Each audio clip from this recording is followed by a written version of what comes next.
Weide, da such ich meine Freude.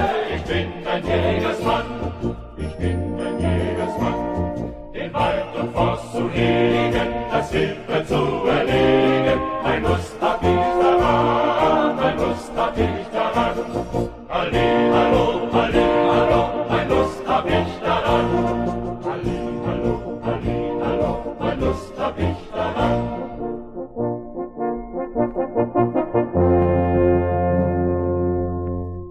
Trag ich in meiner Tasche ein Tränklein in der Flasche, ein Stückchen schwarzes Brot, ein Stückchen schwarzes Brot. Wenn lustig meine Pfeife, der ich den Forst durchstreife, da hat es keine Not, da hat es keine Not.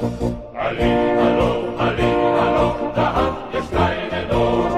Halli, hallo, da hat es keine Not.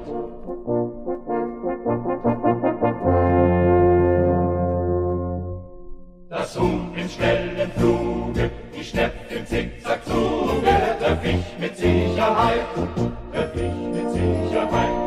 Die sauren Reh und Kirsche, da leg ich auf der Pirsche, der Fuchs lässt mir sein Kleid, der Fuchs lässt mir sein Kleid. Halli, hallo, der Fuchs lässt mir sein Kleid. Halli, hallo, der Fuchs lässt mir sein Kleid.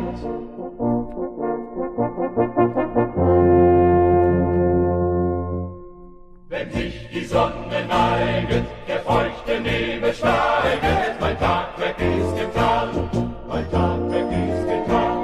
dann zieh ich von der Heide zur häuslich stillen Freude, ein froher Jägersmann, Halli, hallo, ein froher Jägersmann. Halli, hallo, ein froher Jägersmann. Each year, approximately 1 million people immigrate to the United States of America. Of those 1,600,000 were already living in the United States and simply changed their status. The other 400,000 come from other countries. At its largest number to date, there are currently 37 million legal immigrants in the states. The mass influx of immigration to the country began back in the late 1800s and ceased around 1950. In the half-century, nearly 12 million unique people from around the globe journeyed to America and went through the Ellis Island processing station. Whether it was because of economical, political, or family issues, there was no shortage of reasons to venture to the States. Some made the voyage merely because of the promising rumors being tossed around of America's greatness. The following documentary brings to life the story of Otto Mueller. Mueller was a German man who, like thousands of his fellow citizens, made the trip from his homeland to the U.S. for better or for worse. Otto's path of obstacles and challenges was unique nonetheless. Otto Mueller was born in Oldenburg, Germany on November 28, 1872, and died on March 8, 1946. He was born to Hermann and Gertrude Mueller. Otto had two siblings, Edith Schmidt and Hans Mueller. The father of the family was a farmer in their hometown of Oldenburg. He grew mostly sugar beets but also raised cattle and pigs. Their mother, Gertrude, stayed at home, raising and educating the children. The family was by no means well off. However, they managed to live comfortably, except in years of drought and poor crop. Hans and Otto spent a considerable amount of time playing outside on the farm with their father's equipment and animals. By age 8, Otto and his older brother were both avid helping hands on the farm. When their father passed away due to typhoid fever, Hans and Otto were forced to run the farm so the family could survive. Otto was only 15 years old at the time. The boys became hardened and extremely independent because of the tragedy. The women of the family pitched in when they could in any form possible. Turning his back on the family in search of greater opportunity, Hans left the family farm in an attempt to get a higher education in 1889. He packed up his belongings and headed for the University of Friedberg. Little to nothing was heard of Hans after he left. All that remained back home were 19-year-old Otto, his sister Edith, and mom Gertrude. The shakeup was not easy for the family, and they struggled tremendously early on. The farm was now extremely understaffed and did not make nearly enough money to hire other help. With no other options, Otto's mother and sister took on large responsibilities to make the farm function better. After a few rough years and Otto's creative ingenuity, the family recovered and the farm stabilized. He shifted from his father's outdated agricultural methods and invented new ways to increase output and maximize efficiency. At age 23, Otto had the farm operating at full force. Unlike his father, he shifted the focus largely to sugar beets and a little beef production. With a steady flow of income, Otto hired laborers for the business and increased production even further. For the first time since his early childhood, Otto could say he was comfortable. 4, 30, 2, 60, 6, 90. Nice. On pace to increase output for the 5th week in a row. 100, 200, 400, 500, 600, 700, 800, 900, 1,000, 1,100, 1,200. Profits were steadily rising each month, and with all his employees, he had free time to pursue hobbies. He took up a large passion for brewing his own beer. The intricate and lengthy process was perfect for the intelligent but patient Otto. Little did he know his pastime enjoyment would play a critical role many years down the road.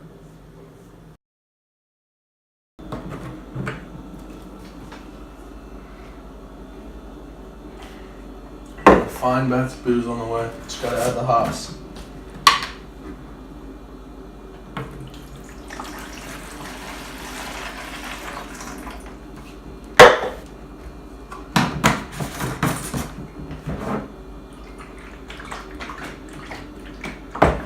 At the end of the year, Otto married Helga Berger, and the couple went on to have 3 children of their own. Helga moved in with Otto, where she raised the children while he took care of the farm. His sister Edith had gotten married and moved away several months before. Otto's mother remained at the family home on the farm and kept up with the cooking and cleaning.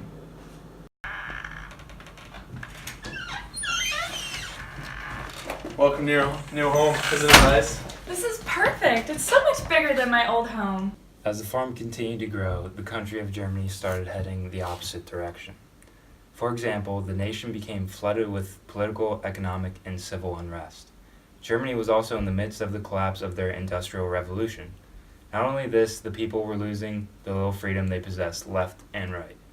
They were forced to serve in the military, could not follow their religious endeavors, and had limited political choice. Because of all these problems, millions of people were affected no matter what their profession was, or even if they did not have a job at all. Similarly to how Otto's brother left the struggling farm, Germans all over the country were beginning to search for a better life with more freedom and opportunity. The agricultural field was hit hard from a variety of aspects. For instance, German markets were becoming overwhelmed with cheaper products like wheat from the United States. With less options to send produce, farmers had no choice but to cut back on productivity as well as employees. Overpopulation also led to a lack of land for farmers to expand and grow their business. With so much going wrong, German investors took their money elsewhere to other industries instead of loaning it to struggling farmers. Out of fear of losing it, hundreds of farmers decided to sell their land and move to a nation with more room, booming business, and cheaper property. Otto's farm was no exception and began to decline as well. With an excess of crops, he began to cut his production of sugar beets. As a result, well over half the laborers on the farm were let go. To make matters worse, the following years yielded poor crops. Once again, Otto faced another extreme struggle in his life. The percentage of sugar beets sold was falling drastically compared to his peak years. Becoming restless, he worked day in and day out to reduce the losses he was facing, but ultimately there was nothing to be done. Poor weather and soil were unavoidable.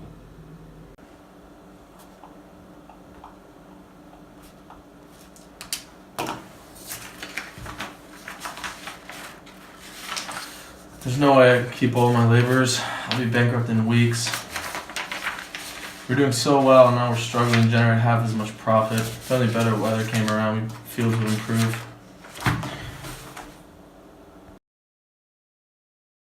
In a last attempt to save the farm from going under, he sat down with his wife to discuss their options. Helga mentioned the fact that many of the local farmers she knew were selling their land and using the money to immigrate to the United States. More than 1.3 million farm laborers had already left for greater opportunity in the United States. They had little other choice to go anywhere else because America was one of the few places allowing German immigration. Though it was a viable option, it was tough for Otto to grasp the idea of admitting defeat and abandoning the family farm. Even then, how could his wife, kids, and mother all make it safely to America? It was all too much of a potential risk. Otto, I've been hearing many of our neighbors talking about moving to the United States. They're selling everything and using the money to buy a ticket to the States. What do you think of all that? There's no way I could do that to the family and the farm. If we just keep working, we can get back on track like we were a little while ago. Besides, we have no idea what America's like and if they're going to want foreigners like us. A few long weeks later, Otto had altered his mind. He made the tough choice to leave the farm and head for the States, with one life-changing catch. Otto would travel to boat by America alone. His wife, mother, and children were to stay back and attempt to keep the farm afloat. The trip was too expensive for everyone to come at once, but Otto had a plan to establish himself in America and then pay for the rest of his loved ones to come over. This was by no means uncommon at the time because the head of the family wanted to make sure America was all it was cracked up to be. Once he got settled in, he would send prepaid tickets back to Germany to get to Ellis Island. Acquiring his own ticket was by no means easy. Demand was extremely high, even though the vouchers were not cheap. Otto sold all remaining cattle he had left to afford his trip, leaving his family with only sugar beets to produce. After thinking it over, I've decided America might be the solution to our problem. However, I want you to stay here with the kids until I settle over there. I don't want anything bad to happen, and me going by myself is the only way to ensure that. After I save up some money for a place and boat tickets, I want you to join me with the kids. I will try to make it as fast as possible, but it could be weeks and even months. No, I don't like that. It's the best option for all of us. On May 5th, 1900, at age 28, Otto Mueller said goodbye to the only place he had known in life and headed for the port to America. His wife and mother worried tremendously about his safety on the ship, but Otto assured them with all the new technology that he was in good hands. Since Oldenburg was relatively close to the sea, Otto decided to save money and rode a donkey to the port that he was leaving from. He made the trip in just over a day, stopping only to rest for a few hours. Now it was time to board his ship. The first problem Otto ran into shortly after arriving was figuring out when the boat would leave. He had to wait 3 days before actually boarding the SS Iberilla. The ship was late because it got caught up in storms on its way back from the previous trip to America. Once on board, he was bombarded with over 30 questions from a predetermined list asked by the crew. Questions ranged from broad topics like marital status, age, residency, and nationality. However, other questions were more peculiar, such as if he had been in prison, an institution, and even the address of his closest friend or relative. Next. Alright, spread your arms.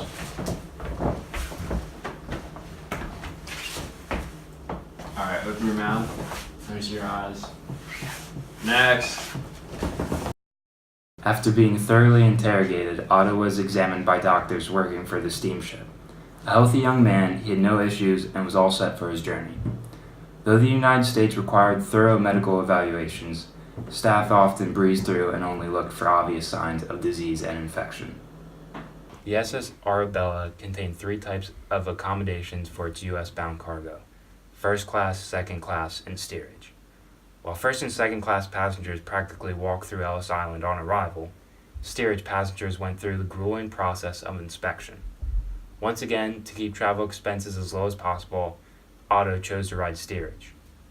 Along with nearly 1,000 other U.S.-bound Germans, Mueller was literally stuffed into the lower deck of the ship, which was completely enclosed. Conditions were rough. It was dark, spaces were tight, the boat rocked tremendously, and a rotten smell always lingered. Otto could not help but to think he made the wrong choice in leaving his home country. Passengers experiencing the same conditions reminded him of the great opportunity and prosperity that awaited him in the new land. One older man even mentioned a rumor of the streets being paved with gold.